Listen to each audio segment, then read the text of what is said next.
Boa noite, pessoal. Saudações a todos. Estamos aí iniciando a nossa live das segundas-feiras, aguardando aí os companheiros irem chegando. Sejam bem-vindos. Lembrando aí para quem vai ver a chamada da live que o nosso tema hoje vai ser o sentido do sofrimento. Espero que vocês estejam me recebendo bem aí, recebendo bem o meu sinal. E, como sempre, né, deixando aberto para quem quiser fazer perguntas, quem quiser se colocar, fique à vontade. Boa noite, Adriana, Nilton. Sejam todos bem-vindos. Né? E, conforme a gente falou na chamada do Story hoje, vamos falar um pouco sobre esse tema, o sentido do sofrimento.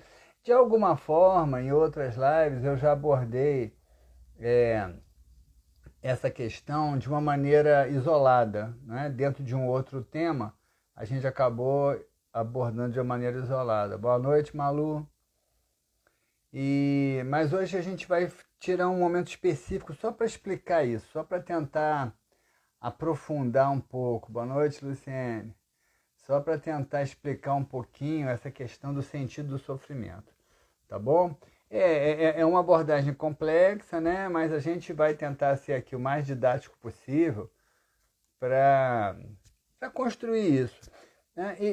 Aliás, esse título, né, O Sentido do Sofrimento, ele é título de um livro do Milton Menezes. Milton Menezes é um colega, companheiro de terapia, ele é psicólogo, terapeuta regressivo de vida passada, tem vários trabalhos aí, trabalha também com constelação familiar.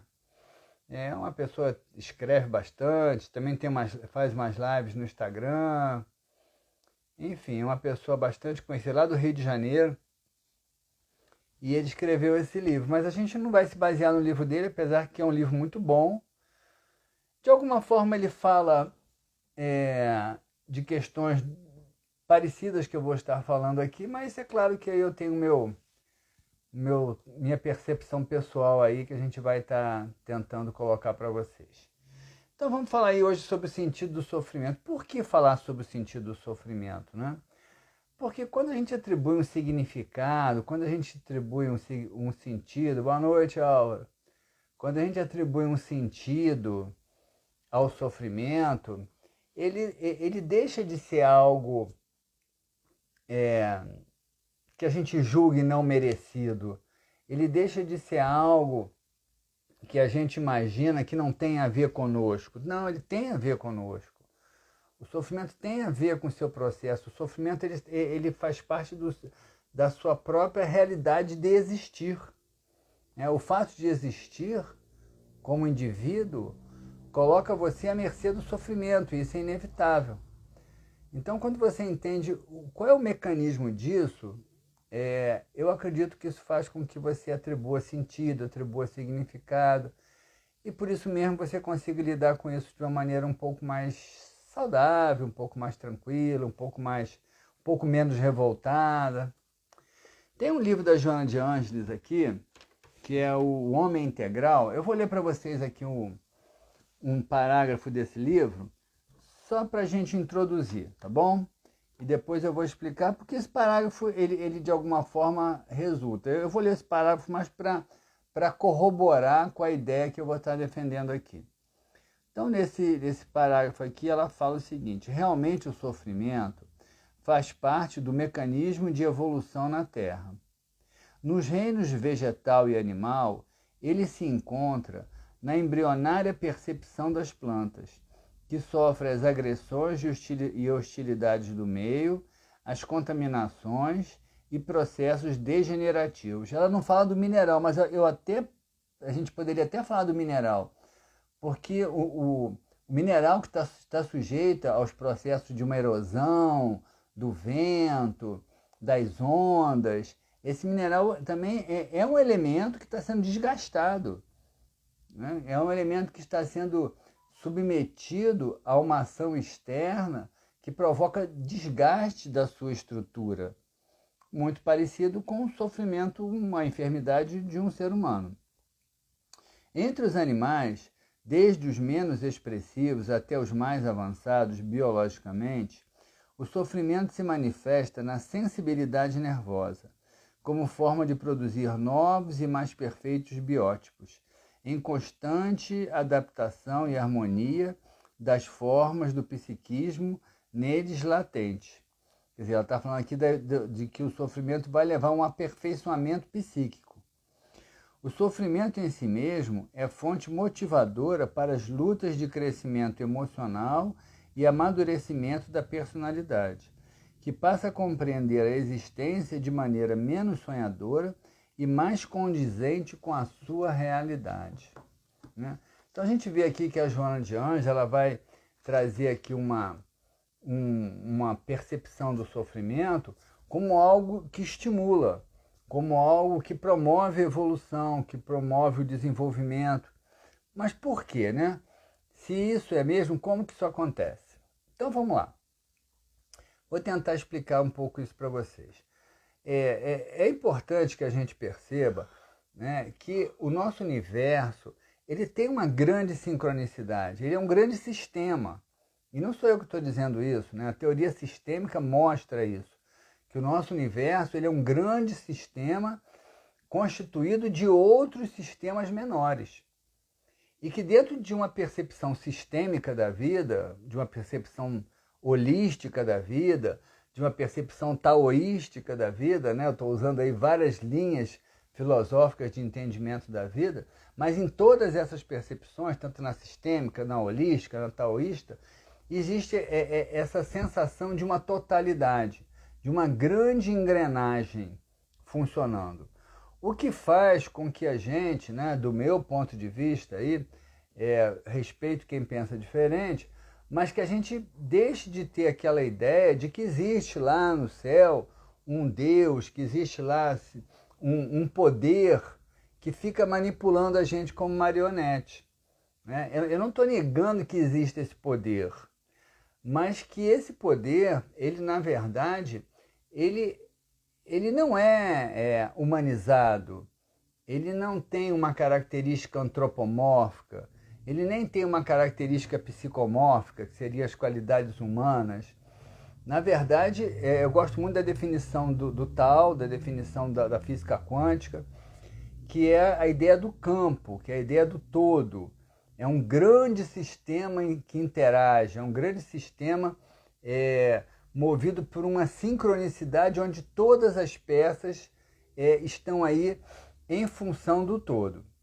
Então, é dentro desse contexto que surgem as diversas formas de vida, tanto a nível material quanto a nível psíquico. Porque a gente pode imaginar aí que existe um salto na característica da vida, que é o momento em que a vida vai evoluindo e ela salta para um outro patamar, que é o patamar onde existe um psiquismo, que já é o patamar animal. Ali já existe um psiquismo. E esse psiquismo ele vai evoluindo. Isso aí que eu estou falando é um conceito básico da biologia. Toda essa estrutura está sempre em processo de evolução. E na medida que esse psiquismo vai evoluindo, ele chega à condição, passando pelo animal, ele chega à condição hominal, tá? Que é a condição do ser humano, lá nos primórdios. Imaginem lá aquele ser humano, né, o Homo sapiens sapiens, vamos botar aí mais de 500 mil anos, provavelmente, em torno de 500 mil anos, eu acho, que começa essa transição aí de surgir o Homo sapiens sapiens. Então, bem primitivo. Quando esse psiquismo primitivo surge, ele é a primeira condição, é o primeiro estágio em que ele tem consciência de si mesmo. Porque esse mesmo psiquismo já existe no animal. O cachorrinho tem, a baleia tem, o elefante tem, ele tem uma vida psíquica. Mas é uma vida psíquica que não proporciona a ele ter consciência de si mesmo. Ou seja, ele não pensa, eu existo. Ele não pensa, ele existe. mas ele não pensa eu existo.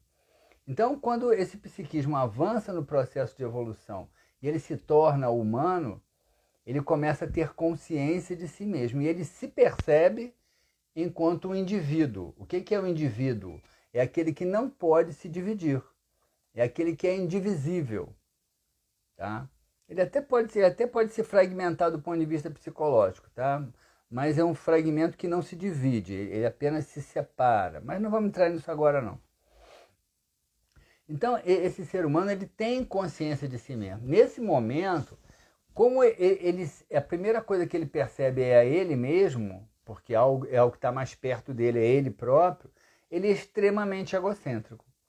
Ele é o centro do mundo, ele é o centro do universo. Eu gosto muito de comparar o ser humano nessa situação, né, que é lá nas épocas mais primitivas do surgimento do homem, como a criança. Aliás, a gente sabe que a ontogenia, ela copia a filogenia. O que quer dizer isso? Que o que acontece com o ovo ou o zigoto dentro do útero da mulher até se transformar no bebezinho que vai nascer, que vai se tornar uma criança, o que acontece ali, no fundo, é a mesma coisa que aconteceu com as primeiras moléculas de vida na Terra, que foram as amebas, que foram se agregando, formando organismos mais complexos, até surgir o ser humano. Então, a criança, no seu processo de gestação, no seu processo de infância, ela repete essa história. Então, eu gosto muito de comparar esse estado psíquico do ser humano lá nos primórdios da evolução com a vida psíquica de uma criança. Ela é totalmente egocêntrica. Ela não tem... A criança ali com 1 ano, 2 anos, ou a criança bebezinho, ela só quer o quê? Saciar a fome dela. Ela só quer aliviar a dor dela, a cólica dela. Ela não está preocupada com nada ao redor dela, porque do ponto de vista dela, só ela existe. Nem a mãe existe, tá? Para um bebezinho que está ali mamando com 1 mês, 2 meses, nem a mãe existe. Não existe a mãe enquanto pessoa. Existe um seio do qual ela se alimenta. Existe só isso, porque ela não tem essa percepção. Então vocês vejam que isso é o estado extremo do egocentrismo natural naquela fase, né? Que vai evoluindo depois. Pois esse ser humano mais primitivo, ele é egocêntrico. Isso aí faz parte do mecanismo da vida. A vida se estruturou com esses mecanismos. Né? Qual foi o determinismo que fez isso? Eu não sei. Né? Está dentro desse contexto, desse grande sistema que é o universo. Mas isso aí foi se estruturando a partir dali. Então, esse ser ele é extremamente egocêntrico. E o que caracteriza esse estado de egocentrismo, que é o estado narcísico? É o desejo. É o desejo. O desejo é a marca mais fundamental da sua individualidade. Né? O desejo é a marca mais fundamental do seu egocentrismo. É o seu desejo. O seu desejo é único. Ninguém pode desejar como você. Você pode dizer, fulano deseja bolo de chocolate como eu desejo de bolo de chocolate. Não, vocês desejam a mesma coisa, mas não como da mesma forma. Vocês podem desejar os 2 bolos, comerem bolo de chocolate, mas cada um deseja de um jeito, que é o jeito totalmente subjetivo. Um deseja com mais gula, outro deseja com mais parcimônia, um deseja saboreando mais, outro deseja comendo vorazmente. É o desejo de cada um. Tem pessoas que têm desejos mais brandos, tem pessoas que têm desejos mais exacerbados, mais intensos. A gente vai ver isso, por exemplo, nos signos da astrologia, a diferença dos desejos em cada signo. Vai haver um desejo de um escorpião, por exemplo, que é extremamente intenso, com o desejo de um pisciano, que é um desejo todo brando, todo suave, todo tranquilo. Então são situações diferentes. Então esse desejo ele é muito egocêntrico. Mas esse ser humano ele precisava evoluir. Ele surge na Terra com uma característica que o diferencia bastante do reino animal, porque o animal ele tinha uma força muito própria para sobreviver. O ser humano não. Ele fisicamente ele é muito frágil. E para ele sobreviver, ele precisava exatamente do quê? Ele precisava somar com outros seres humanos. Ele precisava estar junto com outros seres humanos. Ele precisava se agrupar com outros seres humanos. Para quê? Para que ele pudesse se proteger, para que ele pudesse caçar, para que ele pudesse mais tarde cultivar a terra, para que ele pudesse formar comunidades, para que ele pudesse acasalar e procriar. Então ele precisava. Só que para esse ser humano sair da condição de egocêntrico absoluto, onde só ele importa, para conviver numa condição gregária de comunidade, aonde o desejo dele não seria tão satisfeito de uma maneira narcísica, né? Numa maneira egoísta, mas ele teria o ganho secundário de ter os benefícios do grupo, né? De ter a proteção do grupo, de somar junto com o grupo. Ele precisava do quê? Ele precisava abrir mão do seu desejo. Ele precisava que esse desejo se flexibilizasse, para que ele aprendesse a respeitar o desejo do outro.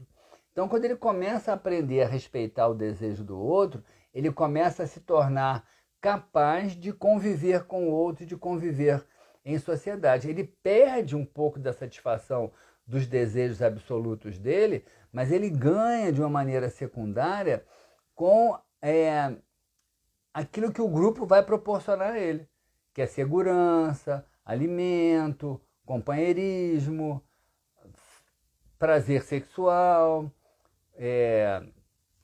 constituição de família, tudo isso ele precisa. Então, vejam que aí que é importante a gente chegar. Essa é uma marca muito significativa do processo de evolução do ser humano, O ser humano que sai lá do egocentrismo absoluto para esse estado gregário, existe algo que está acontecendo dentro dele que é fundamental. Freud estudou isso, né? Quando ele estuda isso, o mal-estar da civilização, quando ele estuda isso, tem outro livro que Freud também estuda isso, agora me fugiu, mas o mal-estar da civilização, ele vai tratar dessa questão.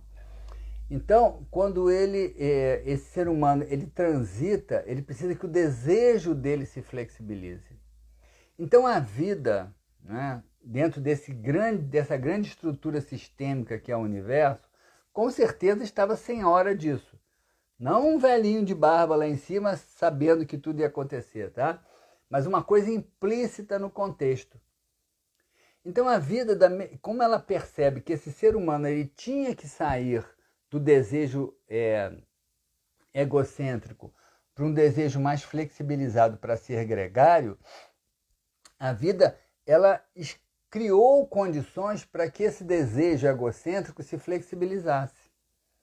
E o que é que faz com que o desejo egocêntrico se flexibilize? É a dor, é o sofrimento. O sofrimento faz justamente isso, porque o desejo onipotente é o quê?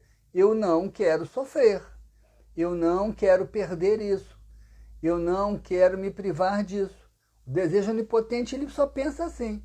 Aí a vida vem e diz assim, não, você vai perder isso, não, você vai ficar sem isso, não, você vai adoecer e vai sentir dor no seu corpo, não, você vai passar por reveses, não, você vai passar por tribulações climáticas. A vida vai fazer com que o seu desejo encontre os limites nessas próprias forças que se impõem, mesmo que a revelia. Então, com o tempo, esse desejo ele vai se diminuindo, ele vai se enfraquecendo, ele vai perdendo força. Ele não some, mas ele vai perdendo força. Vocês veem, quem estuda budismo sabe que uma das premissas fundamentais do budismo é justamente essa. Os budistas acreditam que para você atingir o nirvana, para você não precisar mais encarnar num mundo como esse, né? Para você, eles usam muito o termo, para você encerrar a roda da samsara, que é a roda das encarnações, que faz com que você encarne em mundos como esse, você tem que fazer o quê? Eliminar o desejo. Eles falam muito isso.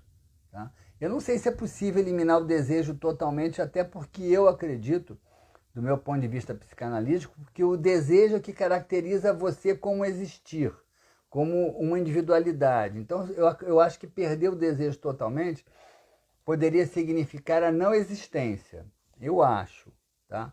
Mas pode ter aí um meio termo. Mas é fato que esse desejo ele precisa se flexibilizar. Então a dor vem e fala, você não pode tudo.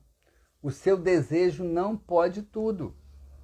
E aí você vai começando a flexibilizar esse desejo. Eu sempre uso uma figuração para mostrar isso que eu acho muito interessante.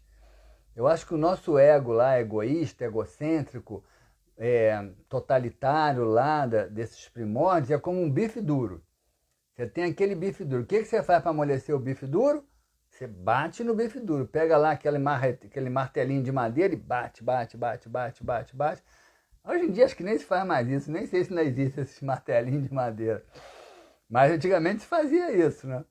E aí aquele bife vai ficando molinho, né? Alguém está falando, atribuir uma nocividade muito exagerada ao desejo.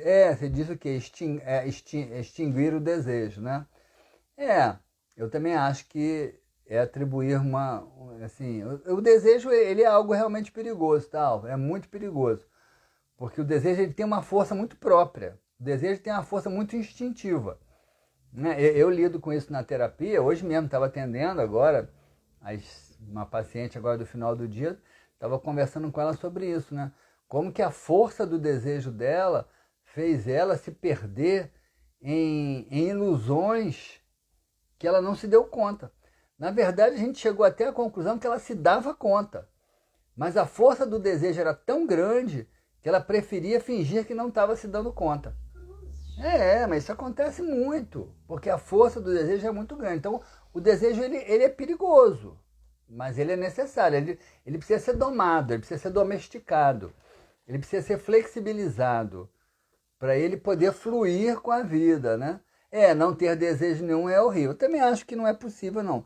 Ainda que o budismo trabalhe bastante com essa ideia, né? Ausência de desejo, Maria Lúcia está falando. Acho que é ausência de vida, não existe, foi o que eu falei, eu também acho, Maria Lúcia. Que eu acho que a extinção total do desejo seria realmente o não existir, tá? Mas é isso que a vida faz. A vida bate no nosso desejo que nem bife duro, para ele ficar molinho. Porque quando o seu desejo fica molinho, você começa a ser mais flexível para lidar com o outro. Porque o que faz com que duas pessoas se entrem em choque é o quê? É o desejo de uma que é antagônico ao desejo da outra. Mas se esses desejos não são tão prepotentes, não são tão intensos, se esses desejos têm uma flexibilidade, elas podem até desejar diferentes, mas elas vão negociar esse desejo. Uma vai ceder um pouco, da outra vez a outra vai ceder um pouco, e aí vão encontrar um meio termo. Isso é a constituição social, né? O processo civilizatório ele se baseia, do ponto de vista psíquico, essencialmente nisso. Na capacidade que o ser humano foi tendo ao longo da sua existência de flexibilizar o seu desejo para que o seu desejo pudesse interagir com o antagonismo dos desejos alheios. É isso que a gente tem feito. E o que faz com que esse desejo se flexibilize? É o sofrimento, é a dor. Porque, vamos voltar para o exemplo de uma criança. Se você pega uma criança, se você nunca frustra essa criança, se você mima essa criança, se você dá a essa criança tudo o que ela quer, tudo aquilo que ela te pede, se você nunca nega o desejo dessa criança, o que vai acontecer? Acho que todo mundo sabe o que vai acontecer, né? Ela vai se tornar um reizinho. Vai se tornar um reizinho prepotente, narcísico, que pode mandar em todo mundo. É isso que ela vai acreditar. Ela não vai conseguir ceder, ela não vai conseguir, vai ter muita dificuldade de conviver com outras pessoas. Vai ser aquela criancinha que vai brigar com todo mundo na escola porque não aceita nada que seja diferente a ela. É justamente isso que acontece com o ser humano se a dor não flexibilizasse o seu desejo. Por isso que o sofrimento ele é necessário, porque ele é fundamental para que o processo civilizatório tivesse sido iniciado e estivesse em processo, porque o processo civilizatório nesse sentido não acabou. Não acabou, nós estamos num processo, tá? Por isso que a gente ainda precisa sofrer. Por isso que a gente ainda precisa ter dor. Porque o processo civilizatório só vai acabar quando toda a humanidade tiver condição de conviver respeitando os direitos alheios. Quando todos tiverem os mesmos direitos de sobrevivência, de vida, de igualdade social, quando a gente conseguir fazer isso com o planeta todo, aí esse processo civilizatório vai ter terminado. Aí a gente vai ascender uma condição de mundo, muito provavelmente, onde a dor não vai ser mais necessária. Porque a dor só é necessária por conta de um desejo egocêntrico, que ainda precisa ser flexibilizado. E cada um de nós tem a sua cota de desejo egocêntrico. Cada um de nós tem. Eu tenho a minha, vocês têm a sua, tem uns que têm mais, aqueles que querem todas as riquezas do mundo têm muito desejo egocêntrico, né? Aqueles que aceitam mais, né? Compartilhar, trocar, né? As suas riquezas com outras pessoas, são mais altruístas, mais generosos, têm esse desejo já bem mais flexibilizado, já estão num ponto aí de evolução civilizatória bem mais avançada, né? A dor é um freio da vida, né? O Olivalho está falando, ela é um freio do desejo, né? A vida aí, vamos entender aí do ponto de vista psíquico, como desejo. A Leonor está falando aqui, não existe vida sem sofrimento, sem cruz. Não existe mesmo. A Luz está falando também. Lembrei de Winnicott, mãe precisa ser suficiente boa, atende ao bebê, porém com limite. É a Melanie Klein, se eu não me engano, né, que vai falar da mãe má. Se eu não me engano, eu não sei se é o Winnicott ou se é a Melanie Klein. Eu acho que é a Melanie Klein. Me lembra aí, Maria Lúcia, que você deve estar... O Winnicott é um psicanalista inglês. Vai falar da mãe má, da importância da mãe má. Tem uma frase do Ferenczi muito interessante, tá? Ferenczi é um psicanalista húngaro, foi discípulo de Freud. Ele uma vez, ele falou o seguinte para um discípulo seu, ele perguntou assim, é uma historinha, né? Mas é dele, ele mesmo falou. Você sabe o que acontece quando o pássaro bica o fruto verde? Vou repetir. Você sabe o que acontece quando o pássaro bica o fruto verde? Ele amadurece mais rápido. Foi justamente para dizer a função da dor na vida humana. Tá? Quando o pássaro da dor bica o seu psiquismo, bica a sua alma, você amadurece mais rápido. Não tem como... Vejam bem, isso é uma equação psíquica. Como existe uma equação matemática dizendo que 2 mais 2 são 4. Isso é o que eu vou dizer para vocês, é uma equação psíquica. Não existe... Melanie Klein, né, Maria Lúcia? Não existe evolução sem dor. Não existe amadurecimento sem dor. Não tem como. Não tem como.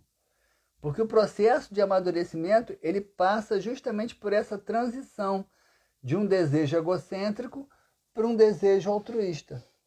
E o que faz com que o desejo egocêntrico transite para um desejo altruísta é a dor. Então a gente vai lembrar lá, né? Às vezes tem alguns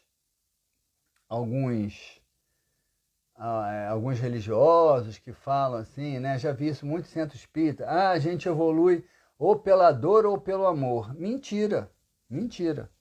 Nos primórdios da nossa evolução, a gente só evolui pela dor, não tem jeito. Porque para você evoluir pelo amor, você tem que ter consciência do que está acontecendo. Aí sim, você pode tomar uma decisão de começar a evoluir pelo amor, que a gente vai fechar hoje falando disso. Porque talvez para muitos de nós isso já seja um pouco possível. Tá? Mas lá nos primórdios, quando o ser humano é bem mais primitivo, e quando eu digo nos primórdios, não é o homem Homo sapiens sapiens de 500 mil anos atrás. Hoje na Terra, ainda existem pessoas vivendo um pouco esse primórdio. Para elas, não tem jeito. Elas têm que passar realmente pela dor para evoluir. Então, elas precisam estar num mundo como esse, como nós também, cada um com a sua cota de necessidade, precisa estar. A Leonor está falando aqui do sofrimento, se tira lição de vida, às vezes, sim. Eu vou falar isso já já, Leonor. que é o ganho secundário da dor, né? Vai trazer isso. Leorival está falando, se não existe a dor, a vida ficaria sem amadurecimento e tudo se perderia. Se não existisse dor, o Leorival, eu vou dizer uma coisa para você aqui. Se não existisse dor nenhuma no mundo, o mundo ia ser uma anarquia. Porque dois seres humanos não iam conseguir sentar para combinar alguma coisa. Entendeu? Não ia começar. Com dor já é difícil, imagine sem dor. Porque iam ser dois bicudos se batendo o tempo todo. Não ia dar certo nunca. Então a dor vem e faz isso. E a dor, ela além de proporcionar esse arrefecimento do desejo, né? Essa flexibilização, essa diminuição do desejo egocêntrico, para que você possa conviver melhor com o outro, nesse processo, na medida em que você vai saindo de você mesmo e você vai interagindo mais com o todo, você vai expandindo a sua capacidade de estar com o outro, a sua consciência vai se expandindo. E não é à toa que a gente está nessa transição planetária agora, dando um salto de níveis de percepção. Até hoje nós tivemos 5 sentidos, né? A visão, a audição, o tato, o paladar e a audição, a visão, o tato, o paladar e o olfato. 5 sentidos. O 6º sentido é a intuição, que muita gente já está vivendo. Muita gente. E eu sugiro a vocês que deem atenção às intuições de vocês, tá? Porque a gente às vezes já tem uma certa sensibilidade intuitiva, mas não percebe porque não parou para se dar conta daquilo. Porque é o próximo sentido que a gente vai desenvolver. E ele é justamente fruto dessa expansão da consciência. Quanto mais a nossa consciência vai se expandindo, mais sensíveis nós vamos ficando para captar o mundo externo. Até hoje a gente tem captado o mundo externo com esses 5 sentidos. Mas nós estamos entrando numa nova fase de evolução em que essa captação ela vai atingir um outro potencial que é da intuição. Tem um filósofo inglês, o Peter Russell, que ele vai falar disso. É bem interessante o trabalho dele, não tem vínculo nenhum com religião. Ele é só um filósofo que inclusive presta muita assistência aí a consultorias a empresas, a diversas empresas, e porque ele é um visionário, e ele tem um livro dele, que agora eu não me lembro o nome, ele tem um vídeo muito bacana, que é o Buraco Branco no Tempo. Eu acho que o nome do livro é o Buraco Branco no Tempo também. Não tenho certeza não, mas acho que é. E ele fala justamente isso, né? Que nós estamos dando, o ser humano ele vai dar um salto evolutivo, como já tiveram vários saltos evolutivos na história da vida planetária. Só que o nosso salto evolutivo não vai ser mais um salto biológico. Não vai ser mais um salto. O que a gente tinha que evoluir biologicamente, parece que a gente já evoluiu. O próximo salto evolutivo que nós vamos dar é consciencial, que nós já estamos dando, que é o desenvolvimento de uma percepção, que é justamente o processo da intuição. Então a dor ela conspira para isso. Porque na medida que você sai de você mesmo, né, o Oliveira está falando que a dor nos faz crescer, faz com que a vida nos traga as coisas boas. Sim, vai fazer isso. Porque na medida que você vai amadurecendo, na medida que você vai cumprindo o determinismo que a dor te impõe, que é sair do seu estado egocêntrico para um estado altruísta, você vai deixando de demandar menos a necessidade da dor. Então, muito provavelmente nesse salto de vida que a gente vai estar dando aí, nós vamos estar nos tornando aptos a viver no mundo com muito menos sofrimento e muito menos dor. Com certeza. E eu não tenho dúvida nenhuma que nesses mundos aí habitados, aí nesse universo afora, que não falta, né? Acredito muito que em vários mundos, né? Esse universo aí com bilhões de galáxias e bilhões de planetas, é claro que tem outros habitados, claro que tem civilizações aí muito mais desenvolvidas que a nossa, que chegam até nós, né, nesses objetos voadores não identificados. Quem tem um pouquinho de curiosidade de estudar isso, não tem como ter dúvida de que isso é uma realidade. Então, nesses mundos que já evoluíram mais, claro que tem mais primitivos do que a gente também, deve ter de todos os níveis, mas nos que já evoluíram mais, essa dor já não existe. Não existe. E é interessante que a gente vai vendo, né, que outras filosofias, como o taoísmo, como o budismo, também viram isso. Também viram, de um ponto de vista mais filosófico, de um ponto de vista mais religioso, mas perceberam essas regras, essas leis, não é, que regem o processo de evolução do indivíduo humano e que vão levá-lo a algum ponto. Então, elas trabalham muito nessa questão quando falam da erradicação do desejo. Então, gente, a gente começa a perceber que a dor, ela tem uma função. Ela não é algo que está aqui contra a gente, ela é algo que está a nosso favor. E se a gente precisa sentir dor ainda, é porque a gente ainda tem coisas para aprender. E é óbvio que a gente tem coisas para aprender. Porque o ápice desse processo civilizatório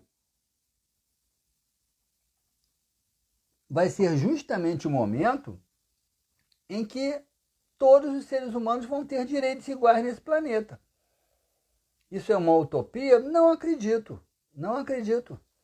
Né? Eu sempre digo, você quer saber o que vai acontecer com o futuro?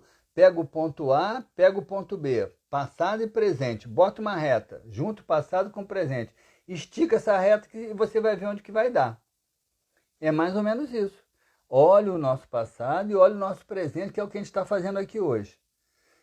E se esse processo continuar, e não tem nada que diga que não vai continuar, parece que ele é um determinismo da vida, nós vamos cada vez mais continuar a flexibilizar o nosso desejo e nos tornarmos cada vez mais capazes de ter um mundo justo, um mundo realmente civilizado. Aliás, o Peter Russell, que eu citei hoje aqui, ele vai dizer que o futuro da humanidade é comparável, tá? Não igual, é comparável a um formigueiro ou uma colmeia de abelhas, onde todos trabalham para o benefício do conjunto e aonde o conjunto mantém todos individualmente satisfeitos. Vejam bem o nível de evolução que esses agrupamentos têm, né?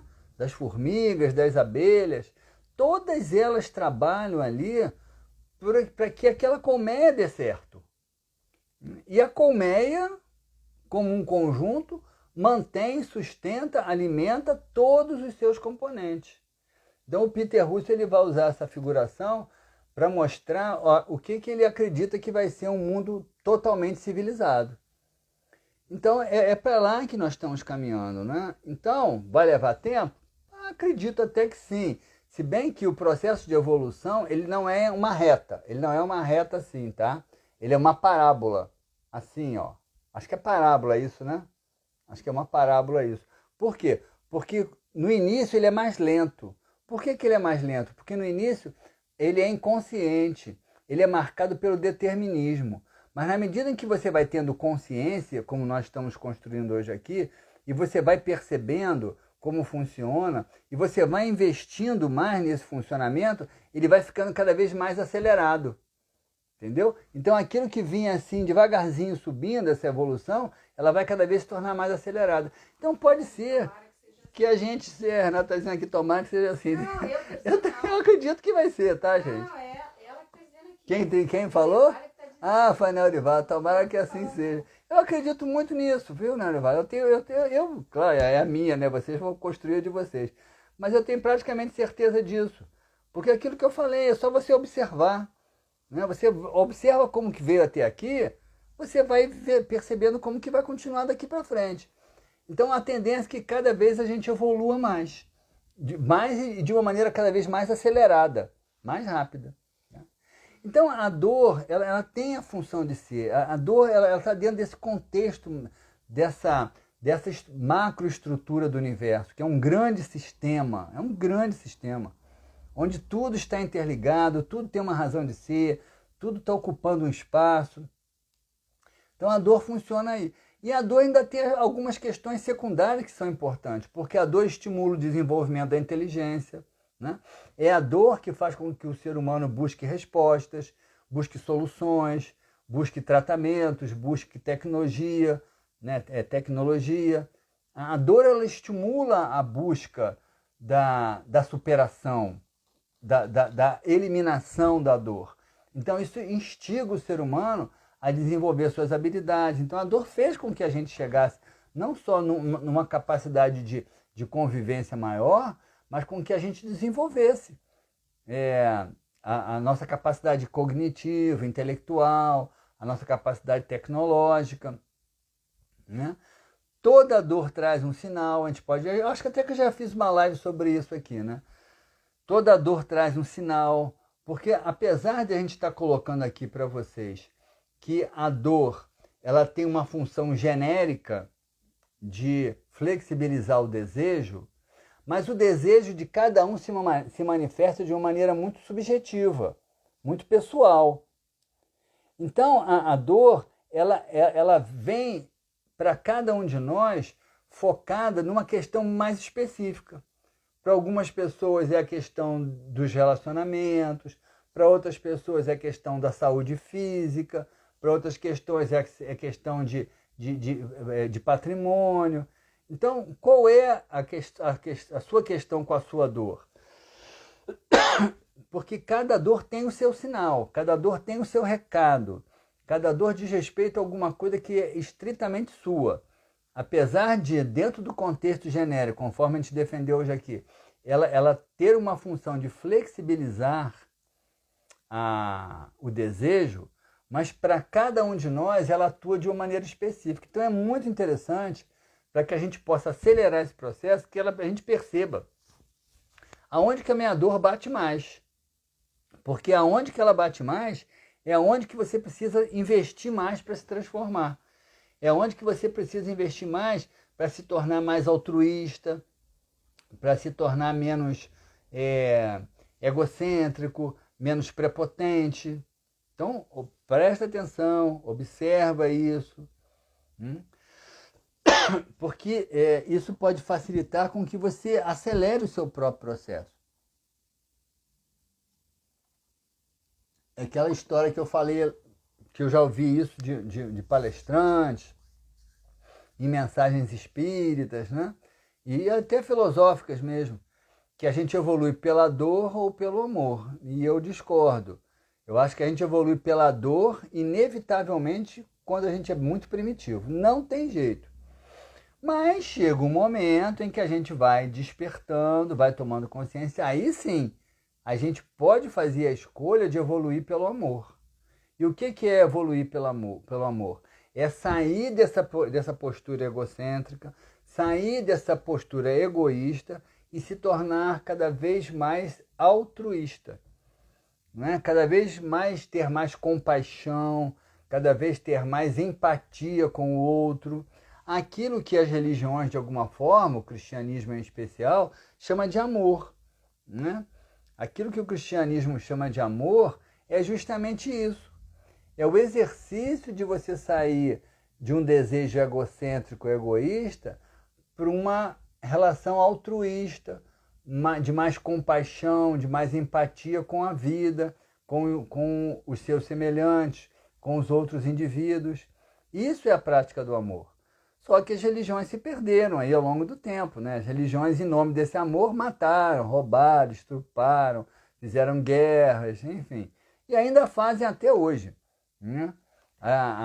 As religiões ainda hoje estão dizendo aí que você precisa se armar. Como? Como que você precisa se armar? Que recado é esse? Em que momento Jesus falou que você precisava se armar para amar o outro? O que tem a armar com amar? Não tem nada, né? Porque isso, na verdade, são os dois opostos. O amor agrega, a arma mata. Então, a gente precisa trabalhar mais essa questão do altruísmo, essa questão da empatia, da compaixão, que é a marca desse amor, né? Que é a marca que vai fazer com que você olhe para o outro e você se inquiete com a dor do outro, que você comece a se preocupar e se inquietar com a dor do outro. Não é só pegar uma sacolinha de alimento e dar para o outro, não. Tá? Não é só isso, não. Se inquietar com a dor do outro, passa por isso também, mas passa por você lutar pelo direito do outro. Porque é muito fácil você dar a sacolinha para o outro, mas você ficar ali na sua zona de conforto, deixando que o outro sozinho, na fragilidade dele, lute pelos direitos que ele tem diante de uma sociedade extremamente prepotente, extremamente injusta, extremamente belicosa. Então, ter compaixão, ter empatia pelo outro é dar a cara a tapa também. É se posicionar em favor de políticas, de filosofias, de ideologias que possam realmente, e aí eu não estou dando nome aos bois, né? Cada um vai sentir do seu jeito, mas que possam realmente conspirar para que o outro tenha direito de comer sem precisar ganhar uma bolsa, uma sacola básica. Que o outro tenha o direito de construir, que o outro tenha o direito de ser educado, que o outro tenha direito de ter escola, que o outro tenha direito de ter uma família, para poder se tornar um adulto integrado dentro de um sistema social. Isso é amor. Isso é amor. É você não estar olhando só para você, mas você está olhando para a necessidade do conjunto. O dia que a humanidade atingir na sua totalidade esse patamar, não vai ter mais ninguém passando necessidade nesse planeta. Não vai ter. E se surgir, tiver um passando necessidade, todos os outros vão estar inquietos, porque todos vão estar sensíveis a isso. Então, esse é o ápice do processo de evolução, do ponto de vista psíquico, que eu expliquei hoje aqui, espiritual, que eu expliquei aqui, do ponto de vista cristão, da ideia do amor, do ponto de vista das outras religiões. No fundo, todas falaram a mesma coisa, só que com perspectivas diferentes, com olhares diferentes, mas no fundo a essência é a mesma. A Nélio Vale está falando que a sacolinha resolve aquele momento somente. Além de resolver aquele momento somente, ainda traz um certo alívio para a culpa, né, Nélio Vale? Traz um alívio ali, aquela culpa ali, eu dei minha bolsinha. Tá, deu a sua bolsinha, mas não arregaçou as mangas. Então vamos lá. E para a gente terminar, né, quem está falando de amor, tem um poema da Adaíla Barbosa que eu acho muito lindo, que fala sobre esse amor, que eu estou considerando aqui o ápice desse processo civilizatório, né? O ápice dessa flexibilização do desejo egocêntrico. Esse poema fala desse amor aqui, eu vou encerrar com vocês hoje aqui lendo o poema da Adaíla Barbosa, que eu até sei de cor, mas ele diz assim: o amor que eu sei é manso como um rio que desce da montanha, é suave e sereno como o abrir de uma flor. O amor que eu sei não tem nem pé de nomes, nem cores, nem poder. É pobre, sendo multimilionário de todos os prazeres e alegrias. O amor que eu sei começa nos meus olhos e vai brincar em todos os olhares, nos sorrisos, nas peles, nos sons. O amor que eu sei não nasceu nem foi feito, está em mim, no mundo, nas estrelas, assim na terra como está no céu. O amor que eu sei é cântico e silêncio, é vertigem e paz, é gesto, aceno, bênção, água e pão, é vento nos cabelos, pés na areia, princípio e fim, eterno sim e não. O amor que eu sei só cabe no infinito, no infindo e eterno mundo do meu coração. Então agradeço aí a presença de vocês, agradeço aí a participação aí de todos vocês, que a gente possa acreditar, né, que esse amor é possível de ser vivido, que a gente possa trabalhar para esse amor acontecer na Terra, porque esse é o nosso futuro e é uma questão de tempo. E esse tempo vai ser muito mais curto se cada um de nós fizer a nossa parte, tá bom? Então agradeço aí a presença de todos, a participação, muito bom estar aqui com vocês. E aí semana que vem a gente se encontra. Quem gostou do tema, da abordagem, vai ficar aí salvo no Instagram, tá bom? Compartilhe com outras pessoas que possam estar aí se beneficiando dessas nossas reflexões. Depois, durante a semana, eu vou botar lá no YouTube também. E aí, vamos aí. Vamos dividir conhecimento, tá bom? Um abraço para todos, uma boa semana, até a próxima. Tchau, abraço.